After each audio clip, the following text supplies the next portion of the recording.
Hi అండి. నేనిక్కడ కొబ్బరి, మామిడికాయ పచ్చడి చేస్తున్నానండి. ఒక చిన్న సైజు కొబ్బరి చిప్ప అనమాట. అలాగే ఒక చిన్న మామిడికాయ తీసుకున్నాను. దానికి తగ్గట్టు పచ్చిమిరపకాయలండి. ఇప్పుడు ముందుగా కళాయి పెట్టేసేసి ఒక స్పూన్ ఆయిల్ వేసుకొని పచ్చిమిరపకాయలు ఫ్రై చేసి పెట్టుకున్నాననమాట. అదే ఆయిల్‌లో తాలింపు దినుసులు, ఎండుమిరపకాయలు, వెల్లుల్లి రెబ్బలు వేశానండి. అలాగే కరివేపాకు కూడా వేశాను. ఇవి కొంచెం ఫ్రై అయిన తర్వాత ఇంగువ వేస్తున్నానండి. కొంచెం ఇంగువ. ఇదిగో చూసారు కదా! ముందుగానే ఈ పచ్చడికి తాలింపు రెడీ చేసి పెట్టుకున్నానండి. ఇంకా ఏమీ ఫ్రై చేయనవసరం లేదు. ఓన్లీ పచ్చిమిరపకాయలు మనం ఫ్రై చేసుకున్నాం కదా! ఆ పచ్చిమిరపకాయలు ఫ్రై చేసుకున్న దాంట్లోనే చూసారు కదా! కొబ్బరి ముక్కలు, అలాగే మామిడికాయ ముక్కలు, జీలకర్ర, గల్లుప్పు, వెల్లుల్లి రెబ్బలు వేసి ఇలా కచ్చిపిచ్చిగా గ్రైండింగ్ చేసుకున్నానండి. కొంచెం వాటర్ పోసుకున్నాను. ఇది కూడా చూసారు కదా! కొంచెం వాటర్ పోసుకొని మళ్ళీ ఒకసారి గ్రైండింగ్ చేశానండి. మరీ బాగా పేస్ట్ అవ్వనవసరం లేదండి. అలా చేస్తే బాగుండదనమాట.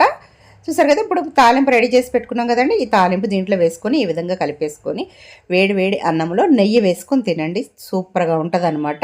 చూసారు కదా!